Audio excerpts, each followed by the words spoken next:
give to the Lord whatever battle you have right now. Sabi mo sa kanya, bigyan natin kay Lord. Bigyan natin kay Lord. Let the Lord take Lord. Knows our hearts. So we sing with Him. We sing that cannot be seen. Sing the song as far as we can sing. Hey!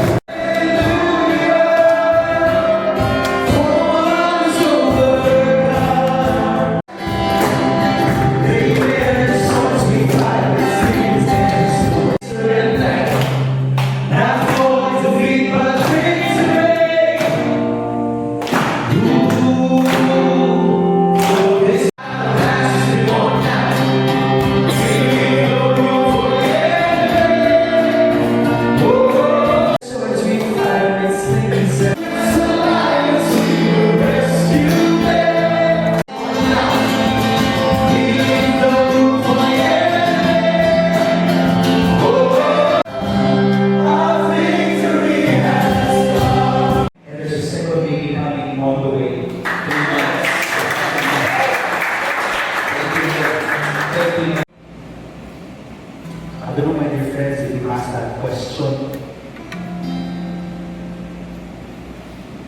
what is this for?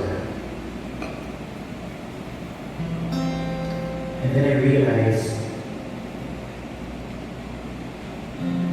that when you take it all out, kapag tinanggal lahat ng stress sa trabaho, stress sa buhay, problema, sa bahay, financial, lahat. I get to ask the question, Lord, who am I in the midst of that? Sino ko kung hindi ako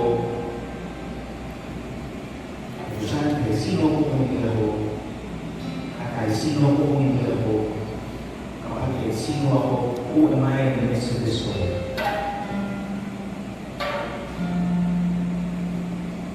Just in my career time as well, the Lord just revealed na even before you were an employee, kahit na hindi ka pa man din kung sino tayo, even hindi ka pa man din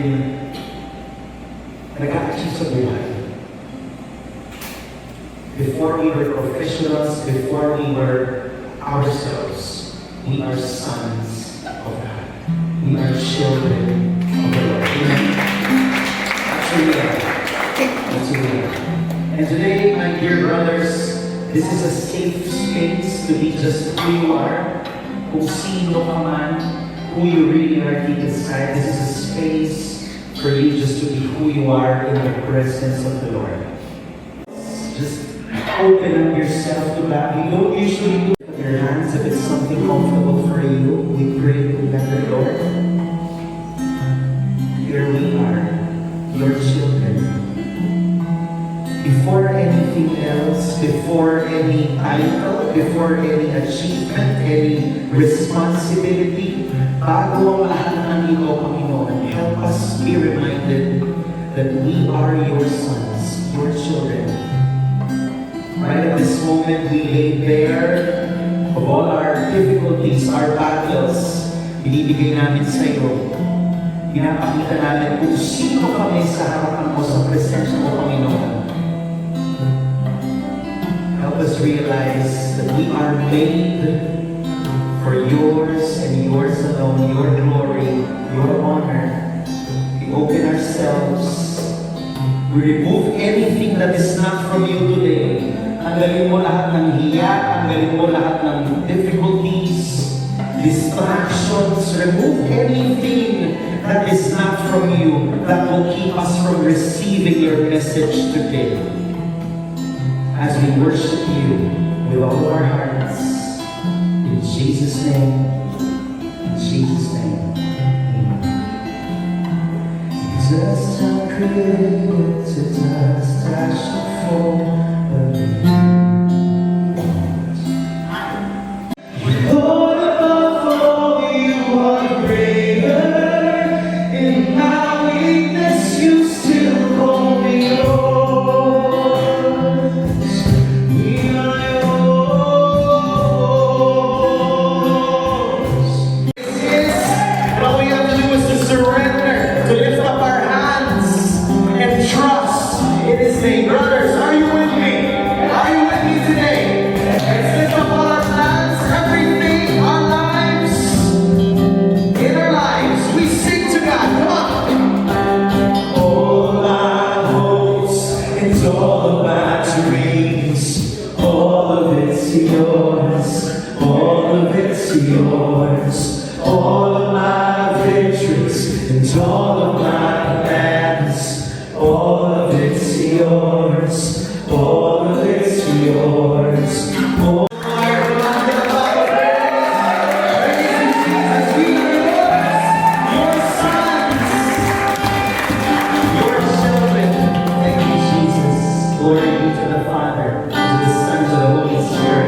like to behold, to see men gathered. That's why, piliin natin ito. Kasi sabi natin, kailangan eh. At some point, manhood is lost. Masculinity is lost. And we need to revive that.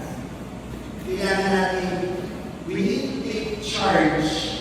Kasi kung papansin nyo, sa lista lang natin, kung na tayo lumayo, ilan mo na yung figure natin. Ilan na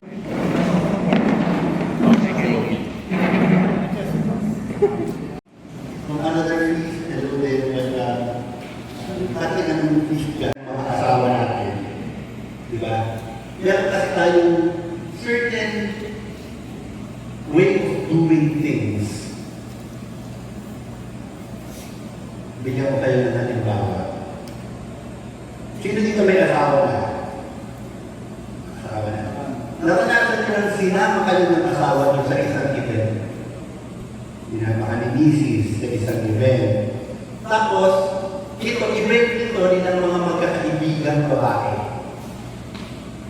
Nakasaan din kayo mga mister. At iniwan kayo sa isang sulok. Mga 2 oras na kayong nagkikwentuhan.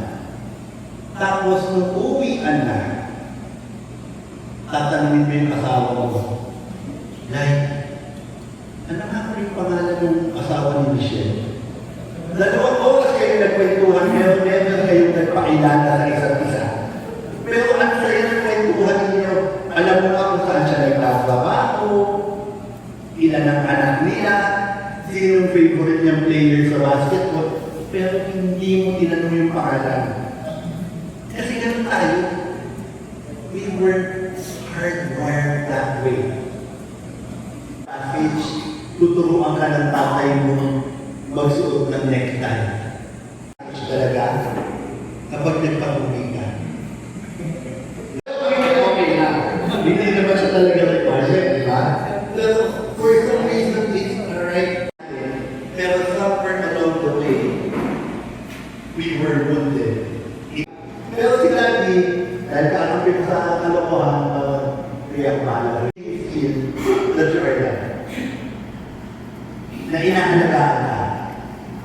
Kasama ka sa mga ginagawa niya, if any of us were included in any of those ages, and I was to follow you, to discover you, and slowly heal what needs to be healed. Now let me pray. In Jesus' name, amen. Father, Son, and give the Lord the glory.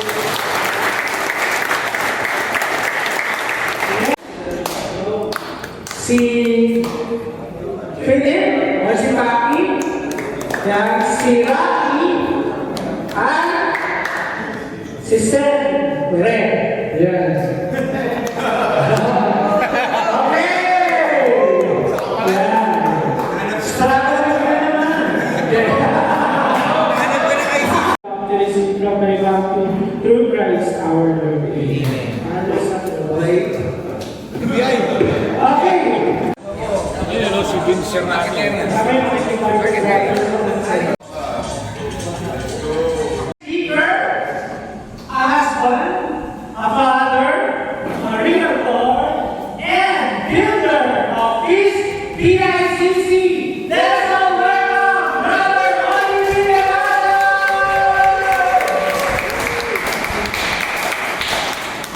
Thank you, Eddie. Good morning, brothers. 10:45. Morning. Morning. Really good and honored to be here in front of everybody. Pero para alaman nyo, kung pinagalitan ko, really, to gather the men of God from different age groups. Talk here anointing. Napaka-importante nito. So I'm here to give you a very personal message. The prayer ko, the discernment us, be open. I truly believe this that today, in the context of modern society, has really evolved. If you look at 1960s, 1950s, even 1970s, ang parenting ko ng mga bata. Ang parenting during that time, and parenting ko nga even being able to relate to this. Yung parents ko parang ko,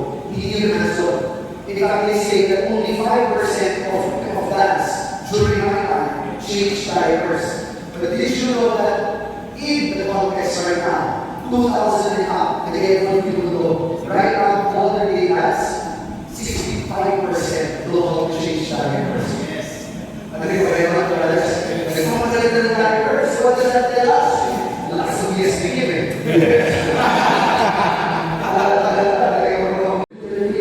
All their own, defining good and evil, and so what happened? He's sitting against the Lord, they were thrown out. Rin yung pangarap ko. Kasi po, bilang yun. Kasama ko pa nga po sila Kristo, Ladies Group ko. O pare, o sa pagiging asawa, o ano pa mang next. And, okay lang po ba ako po muna ako dahil personal testimony ako?